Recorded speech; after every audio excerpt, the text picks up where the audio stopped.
안녕하세요. 행정의 금융TV 김현웅 변호사입니다. 오늘은 저희 사무실 행정사님하고 이제 사무장님 모시고 절차에 관한 거 좀 간단히 같이 좀 얘기를 해보려고 합니다.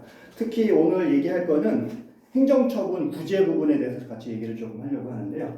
행정처분 하면은 대표적인 게 음주운전 구제하고 청소년주 제공, 이제 구제 부분인 건데, 기본적인 흐름을 조금 알아야지만 이제 어떻게 내가 앞으로 어떤 절차에서 어떻게 대처를 하고 어떻게 뭔가를 액션을 취해야지만 나한테 이제 유리하게 뭔가 작용할 수 있는지를 조금 알아야 될 것 같습니다. 이제 보통 이제 대표적인 게 이제 음주하고 이제 청소년 이제 주류 제공에 관한 부분인 건데요. 이런 부분들은 이제 처음에 이제 단속이 됐을 때 경찰에서 어떻게 내가 잘 대처를 하는지가 굉장히 이제 중요할 것 같습니다. 먼저 이제 음주운전 같은 경우에는 일단 단속이 되게 되면 이제 뭐 취소 이제 수치가 나오게 되게 되면은 추후에 이제 경찰에서 나오라고 합니다. 경찰에 나오라고 하게 되게 되면 이때 조사를 받는데, 조사를 받을 때 무턱대고 좀 가기보다는 이때 자기의 정상 참작에 될 수 있는 만한 내용들을 좀 적어서 가시는 게 좋으세요. 그게 반성문이 됐든 의견서가 됐든 경찰서 나갈 때 이걸 준비를 해서 가시든가 아니면 미리 제출하든가, 그러면은 경찰들이 이 조사를 할 때 많이 이제 도움이 될 거예요. 이분이 어떤 분인지 이런 부분에 대해 조사를 할 때 많이 도움이 되니까는 이걸 좀 반성문이 됐든 나름대로 의견서 됐든 이거를 써서 가시는 게 굉장히 좋을 것 같고요. 그 다음에 이렇게 조사를 받으시면은 일단은 임시운전면허증을 이제 받으실 겁니다. 임시운전면허증 이제 40일짜리 받을 거고요. 40일짜리 받고 나서 이후에 이제 경찰에서는 요 사건을 이제 검찰로 송치합니다. 이제 검찰로 송치하고요. 검찰로 송치를 하고 난 이후에 이제 검찰에서는 이걸 갖고 이제 약식 기소를 하죠. 약식 기소를 하는 게 벌금을 주라는 얘기입니다. 벌금을 주라는 얘기고, 벌금을 주라고 이제 법원에 얘기를 하게 되면 법원에서 이제 약식 재판부에서 약식 명령이라는 게 나옵니다. 약식 명령이 그 말대로 벌금을 이제 주라는 이제 판사의 명령입니다. 근데 벌금이 좀 많다 하게 되게 되면은 이때 정식 재판이라는 걸 하시면 되세요.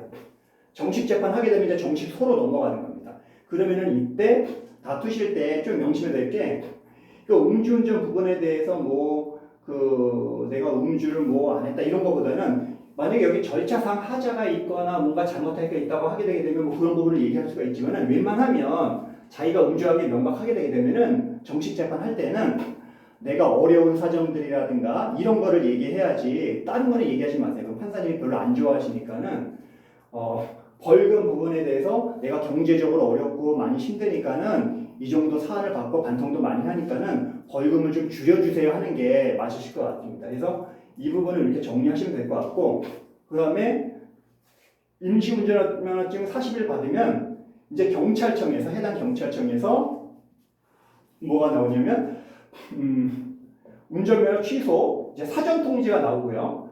모든 행정 절차는 행정 처분이 나오게 되면 절차가 있습니다. 예고 통지인 사전 통지가 나오고 그 다음에 본 처분인 어떤 처분이 나옵니다. 만약에 이런 사전 처분이나 예고 통지가 안 나오면 이건 절차상 하자입니다. 행정절차법상 중대한 하자인 부분이기 때문에 반드시 이게 나옵니다. 그 다음에 이걸 나온 다음에 그 다음에 본 처분이 나오는 겁니다. 그래서 운전면허 취소 예고 통지가 나오고 사전 통지가 나오고 그 다음에 운전면허 취소 통지가 나옵니다. 그러면 이거를 받은 날로부터 90일 이내에 행정심판을 제기를 하셔야 됩니다. 행정심판을 제기할 때 중요한 부분, 음주 같은 경우에는 운전 관련성 있는 분들이 운전의 직종에 관련된 부분이라든가 반드시 운전을 해야만 뭔가 이제 가정생활이든 직장이든 뭔가 도움이 되시는 분들, 이런 분들, 절대적인 분들, 이런 분들이 조금 이제 구제가 좀 잘 되는 것 같습니다. 그래서 이런 관련성이 있는 분들은 한번 적극적으로 한번 행정심판을 통해서 하시는 게 좋을 것 같고요. 음주 같은 경우에는 행정심판 전치주의이기 때문에 행정심판을 거치지 않으면 행정소송으로 갈 수가 없습니다. 그래서 무조건 행정심판을 가셔야 되는 부분이거든요. 그래서 행정심판을 진행을 해서 여러 가지 어려운 사정들을 해야 되는데, 여러 가지 이제 행정심판서에 쓰는 여러 가지 이제 논리라든가 기술이라든가 법리적인 부분들은 여기서 다 설명할 수는 없고 그런 부분들을 추후 이제 전문 행정사들한테 문의하게 되게 되면 이런 기술적인 부분이라든가 어떤 법적인 부분들은 잘 진행할 겁니다. 그래서 행정심판 청구서를 중앙행정심판위원회에 제기하면은 중앙행정심판위원회에서는 요 청구서를 받아가지고 상대방에 보냅니다. 상대방이라 하면 경찰청이 되겠죠. 경찰청에서 받으면 경찰청에서도 이 부분에 대해서 읽어보고 답변서를 제출할 겁니다. 답변서를 제출하면은 우리한테 또 보내주겠죠. 중앙행정심판위원회에서. 그럼 우리도 이걸 내용을 보고 반박서면을 또 냅니다. 보충서면을 내서 그래서 이렇게 공방을 하다가 대략적으로 3개월이나 4개월 정도 있으면 이제 결과가 나옵니다. 결과가 나와서 만약에 인용이 된다고 하게 되면 보통 이제 110일로 감경이 될 겁니다. 110일 정도 감경되게 되면 행정심판 진행된 어떤 과정들이 한 3개월에서 4개월 정도 되니까는 이때쯤이면은 여러 가지 이제 도로교육 공동에서 안전교육도 받고 이렇게 하시게 되면 운전을 하실 수 있는 부분입니다. 그래서 절차를 이렇게 좀 알아두시면 내가 어떤 방향으로 나가야 되는지 이해를 할 거고요. 청소년 주류 제공 제가 말씀을 드릴게요. 청소년 주류 제공도 비슷한 스타일인데 모든 행정법에는 행정적인 절차와 그 다음에 형사적인 벌칙이 같이 들어가 있습니다. 그래서 어떤 행위를 했을 때 이게 행정적인 제재와 형사 벌칙도 같이 하게 되게 되면은 같이 처벌을 받습니다. 그래서 청소년 주류 제공 같은 경우에는 이제 식품위생법이잖아요. 식품위생법에는 청소년한테 주류 제공하게 되게 되면은 영업정지 2개월 때리고 그 다음에 이제 벌금을 주라고 되어 있습니다. 그러기는 두 가지 처벌을 받는 거예요. 그래서 각각 절차가 따로따로 진행되기 때문에 벌금 받는 부분은 일단 경찰에서 이제 통지가 될 겁니다. 경찰 가서 이제 청소년 주류 제공관에서 이제 조사를 할 건데 그 청소년 주류 제공 같은 경우에는 여기 경찰에서 조사 단계가 굉장히 중요합니다. 여기서 어떻게 의견서나 반성문을 쓰는지에 따라서 불기소가 처분이 나올 수가 있거든요.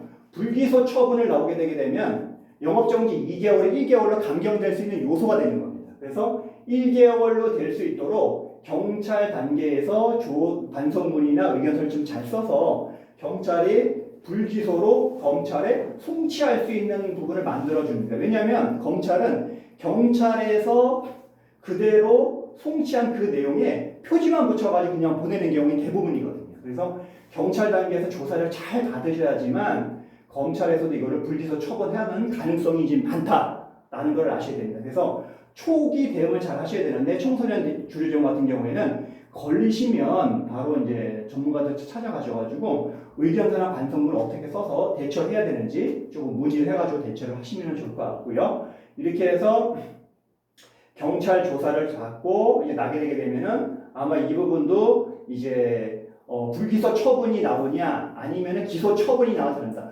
법원을 일단 넘어가게 되면은 이제 쉽지가 않습니다. 다만 법원에서 선고유예라는 걸 받게 되게 되면 그나마 또 감경할 수 있는 여지가 있겠죠. 그래서 검찰 단계에서 불기소를 받으면 가장 좋고 그렇지 않고 법원에 넘어간다고 하더라도 정식 재판이가 뭔가를 해서 선고유예를 받으면 또 감경될 수 있는 여지가 있다라는 부분들을 해서 청소년 주류 제공은 요 수사 단계나 요 단계에서 1개월 감경될 수 있는 여지가 있는 부분들을 살리시는 게 좋습니다.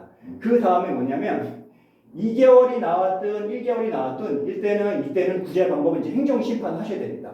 행정심판을 제기를 해서 이거를 감경하는 요소를 진행해야 되는데 이 감경하기 위해서는 여러 가지 이제 사업적인 어떤 내부적인 어떤 문제들 그 다음에 이 신분증 검사를 정말로 소홀히 해서 한 건지 고의적으로 한 건지 이런 부분을 좀 잘 따져봐야 될 것 같고요. 그 다음에 영업상 어려운 부분들 이런 것을 잘 어필되고 증거를 좀 제시해야 될 것 같고 그리고 이제 청소년 주류 제공에 관한 여러 가지 이제 주의 의무나 이런 것도 교육도 잘 시켰는지 그동안 이런 어떤 전반적으로 위반 사항이 있었는지 없었는지 그 다음에 개업한 지가 얼마나 된 부분인 건지 이런 거 좀 잘 보셔야 될 것 같고요. 그래서 그런 내용들을 여기다가 함축적으로 다 내용을 써서 행정심판 청구서를 잘 써야 되고 그 다음에 중요한 건 뭐냐면 행정심판을 청구를 하면서 여기는 집행정지랑 같이 들어가야 됩니다. 특히 이제 영업정지를 받으신 분들은 만약에 해당 구청에서 영업정지를 나오는 경우가 있고 과징금으로 나오는 경우가 있습니다. 그래서 먼저 제가 아까 얘기한 것처럼 사전 통지가 먼저 나온다고 그랬잖아요. 사전 통지 나온 다음에 이제 영업정지 본처분이 나오는데 의견서 제출하는 이 당시 대표님들이 잘 판단해서 내가 영업정지를 받는 게 유리한 건지 과징금을 받는 게 유리한 건지를 생각해 보셔야 되세요. 그래서 나는 그냥 뭐 과징금 받고 이렇게 하는 게 낫겠다 하게 되면은 의견서를 써서 과징금으로 가름해달라는 내용으로 의견을 적극하시고, 내가 그냥 영업정지 받고 집행정지 방향으로 나가가지고 나중에 어떤 계획이 있으면 그렇게 하겠다라고 하신 분들은 영업정지를 받는 게 됩니다. 그래서 과징금 같은 경우에는 집행정지가 잘 안 나오고요. 영업정지 같은 경우에 집행정지가 잘 나옵니다. 그래서 집행정지를 깔고 이렇게 가면서 재판을 같이 하는 거죠. 그리고 나서 어느 정도 감경이 되게 되면 이 감경되는 부분을 갖고 이제 나머지 이제 그거를 이제 정리하시면 되는 부분인 거고요. 그다음에 여기 행정심판 할 때 청구 취지를 또 전략적으로 잘 써야 됩니다. 그래서 청구 취지를 예를 들면 영업정지 같은 경우에는 영업정지를 가름하고 나머지 부분은 과징금으로 전환하라고 얘기할 건지 아닌지 그런 것도 잘 판단해서 해야 되는 부분이기 때문에, 일단 그래서 영업정지 처분이 나오게 되게 되면 내 상황에 따라서 전문 이제 행정사정과 얘기를 할 때 어느 방향으로 갈지 같이 얘기를 하시는 게 중요할 것 같습니다. 그래서 꼭 가는 방향에 꼭 정답은 없고요. 내 상황에 맞춰서 그 청구 취지를 어느 방향으로 써가지고 내한테 유리한 방향으로 살펴본지를 같이 얘기를 해보시는 게 중요할 것 같습니다. 그래서 오늘은 음주운전과 청소년 재료, 주류 제공, 요게 행정처분의 가장 대표적인 부분이기 때문에 이 부분을 조금 이제 간략하게 절차를 조금 말씀을 드렸고요. 그래서 오늘은 여기까지 하고요. 다음에도 좋은 영상으로 찾아뵙도록 하겠습니다. 감사합니다.